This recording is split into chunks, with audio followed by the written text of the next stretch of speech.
오늘은 영적 아비와 자녀들, 영적 아비와 자녀들이라는 제목으로 우리 하나님 말씀 함께 나누도록 하겠습니다. 바울은 지금까지 굉장히 날카로운 언어로 자신의 종노릇과 고린도 교회 성도들의 왕노릇을 대조했는데, 고린도 교회 성도들을 비난하고 창피를 주기 위함이 아니고 십자가의 복음으로 다시 돌아오도록 하기 위해서 바울이 이렇게 대조를 하면서 그들을 꾸짖은 겁니다.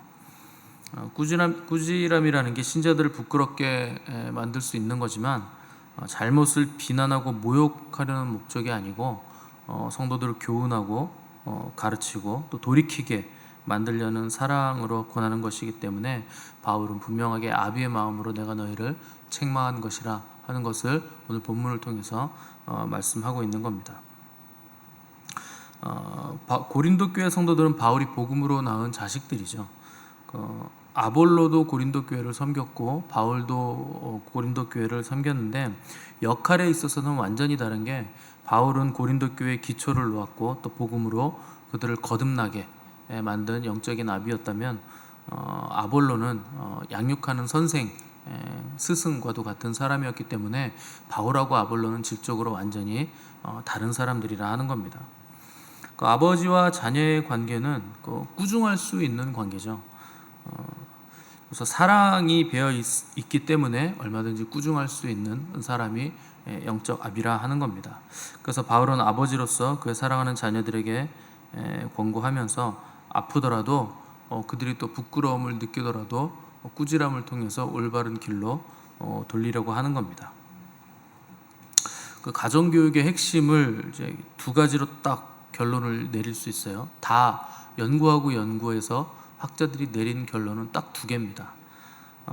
하나는 I still love you죠. 나는 아직도 끝까지 너를 사랑한다. 그리고 또 하나는 I still trust you예요. 나는 끝까지 너를 믿고 신뢰한다. 나는 너를 믿는다. 나는 너를 사랑한다. 이 두 가지가 가정교육의 핵심이고 가정교육의 결론입니다. 그러니까 가정교육에 실패하는 건 이 두 가지가 없어서다 하는 것이 학자들의 이론이죠. 끝까지 사랑한다, 끝까지 믿는다 하는 것, 이것은 이제 전폭적인 신뢰이고 전폭적인 이해라고 하는 거죠. 그래서 끝까지 기다려 준다는 뜻입니다. 그래서 가정교육을 잘 하는 어머니들 밑에서 천재들이 나와요.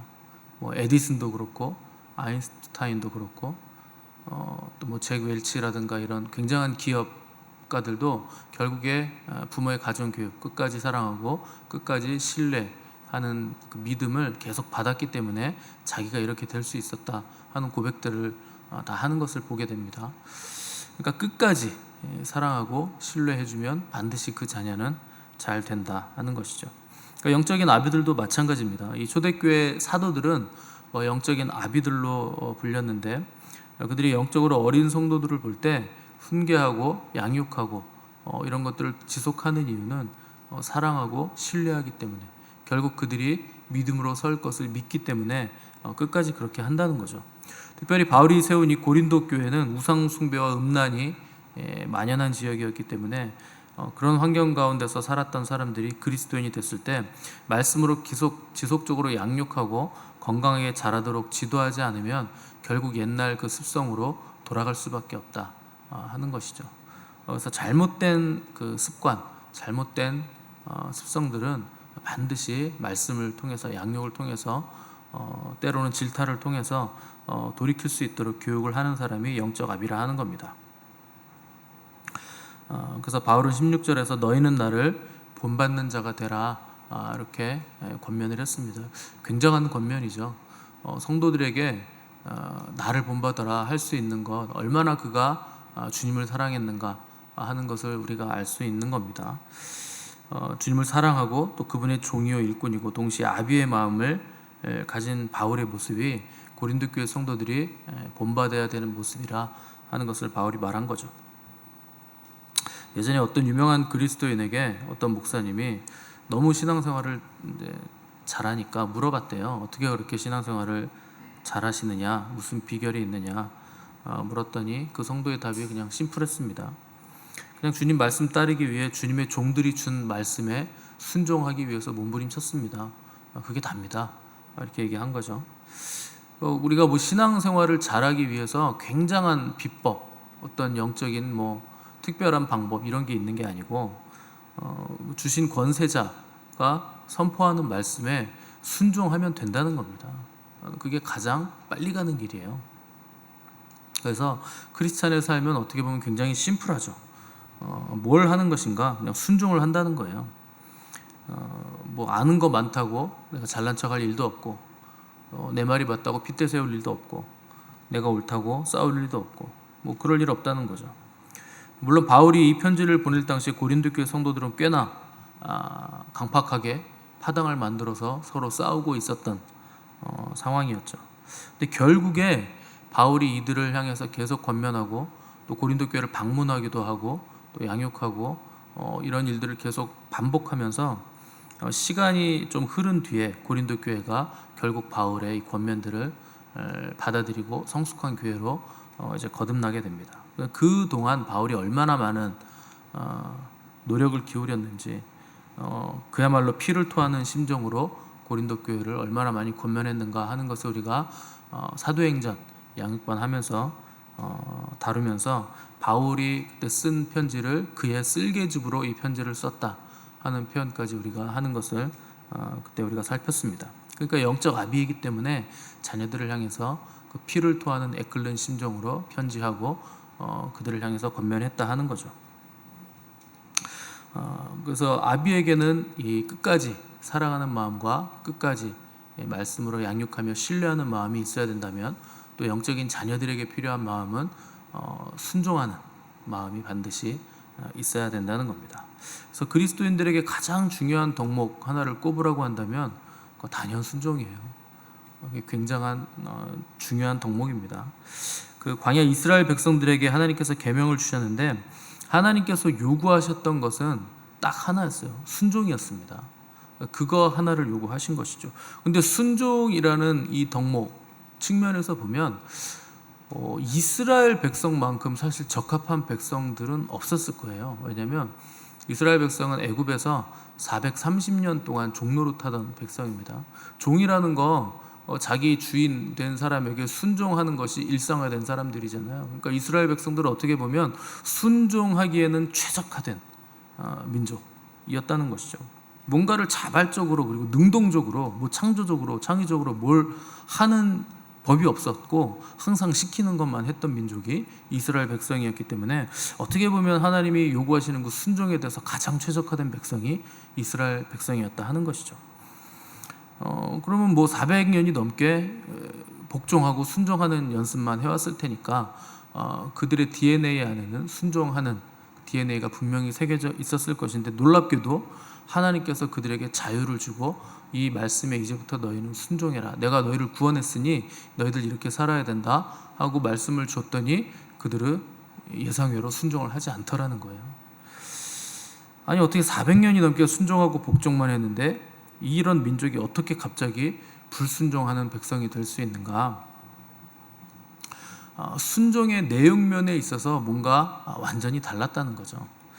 그들이 순종하지 못했던 이유는 애굽에서의 순종과 하나님의 말씀에 순종하는 건 내용적으로 질적으로 완전히 다른 순종이었다는 겁니다.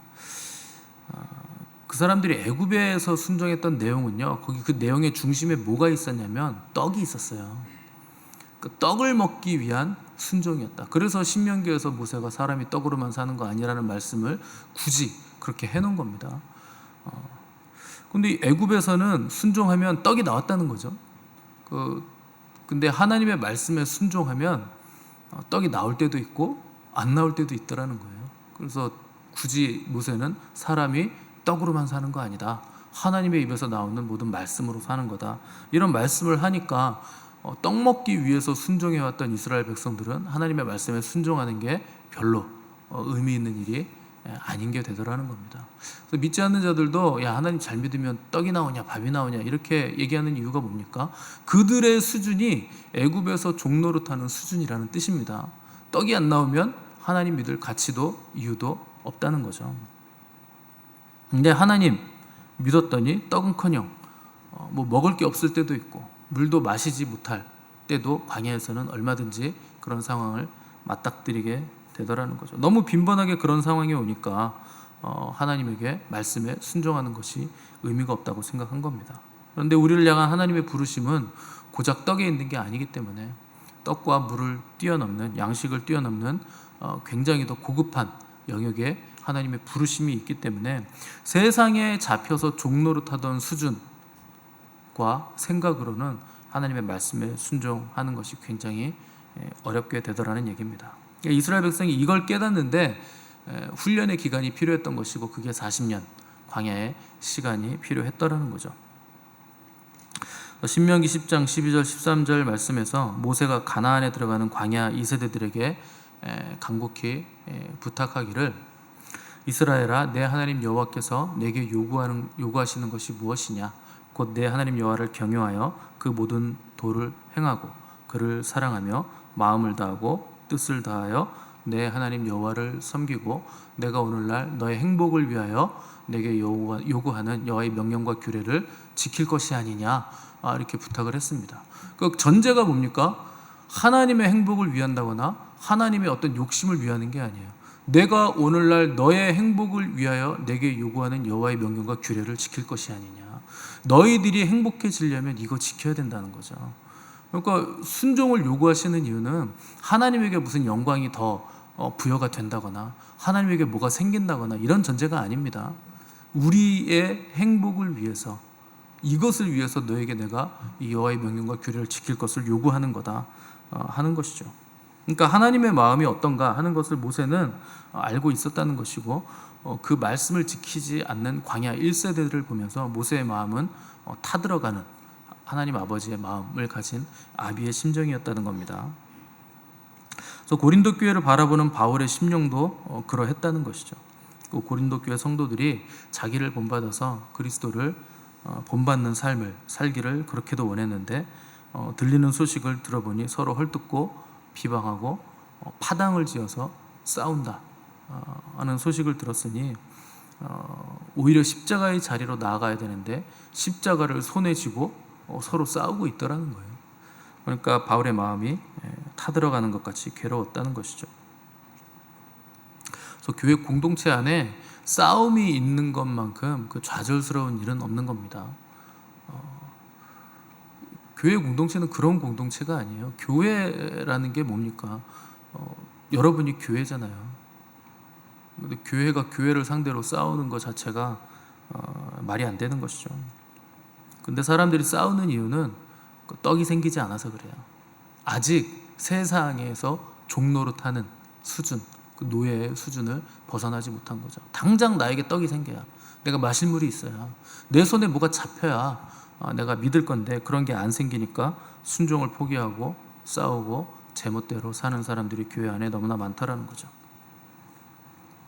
아브라함이 이삭 바칠 때 아브라함이 속으로 바칠 때 내가 순종하면 하나님이 이삭 살려주겠지,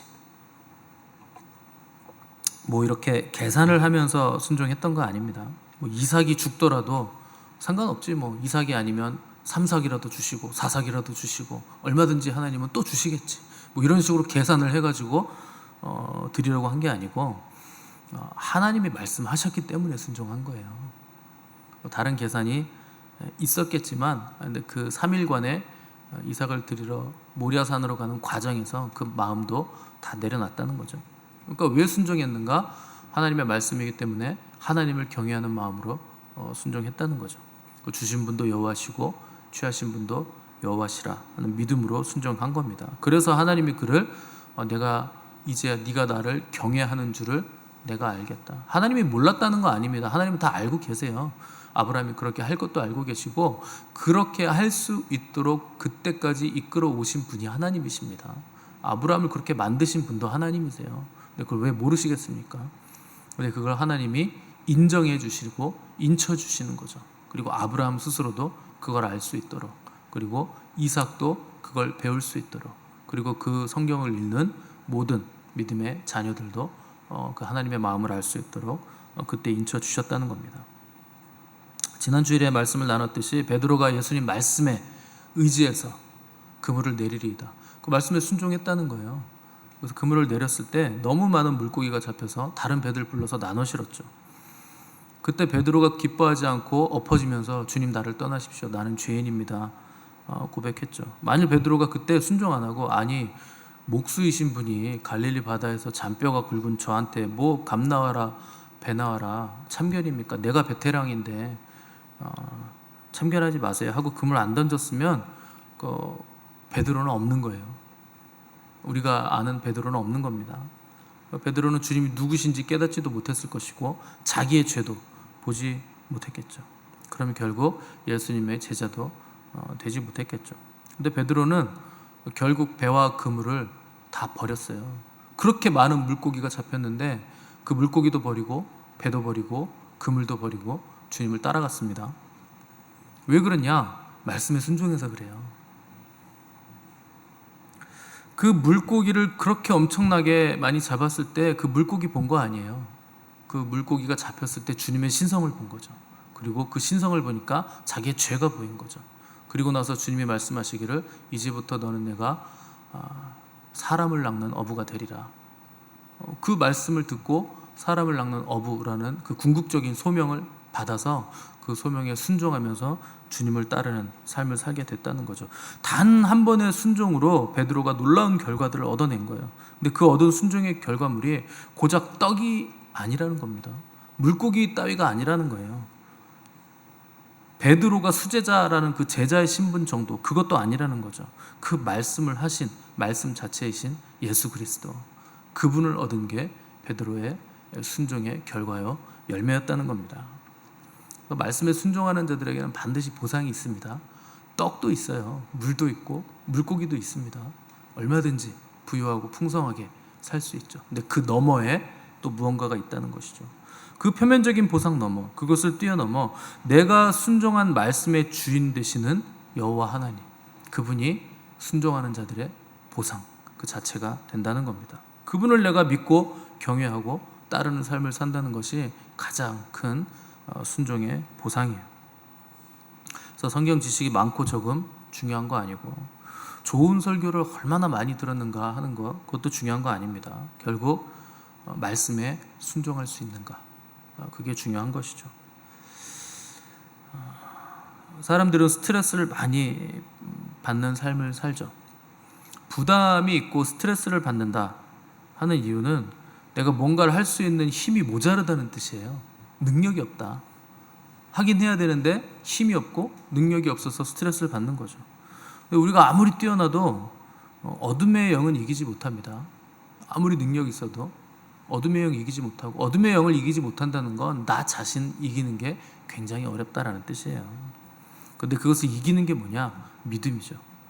믿음이 모든 것을 이깁니다. 근데 믿음은 어떻게 생깁니까? 순종으로 생기는 거예요. 말씀에 순종할 때 믿음이 폭발적으로 우리 안에서 자라나게 된다는 거죠. 그래서 영적으로 되는 사람들 보면 말이 없어요. 몸으로 순종을 하죠. 안 되는 사람은 말은 많은데 순종이 없죠.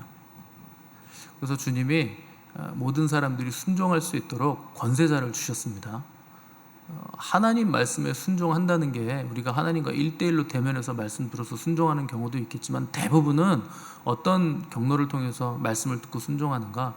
권세자를 통해서 말씀을 받고 그 말씀에 순종하는 삶을 살 수 있도록 하나님이 그 배치를 해 주시는 거예요. 그래서 가정의 권세자는 부모죠. 부모 말씀에 순종해야 그 부모를 통해서 축복의 모든 통로들이 열려서 복을 받게 되는 거예요, 자녀들이. 학교에서는 선생님이 권세자잖아요. 선생님 말씀에 순종할 때 통로가 열려서 배움의 복을 누리게 되는 것이고, 교회에서 영적인 권세자는 목회자죠. 목회자 말씀 듣고 순종할 때 모든 영적인 복이 통로가 열려진다는 거죠. 그게 복을 받는 비결입니다. 심플한 거예요.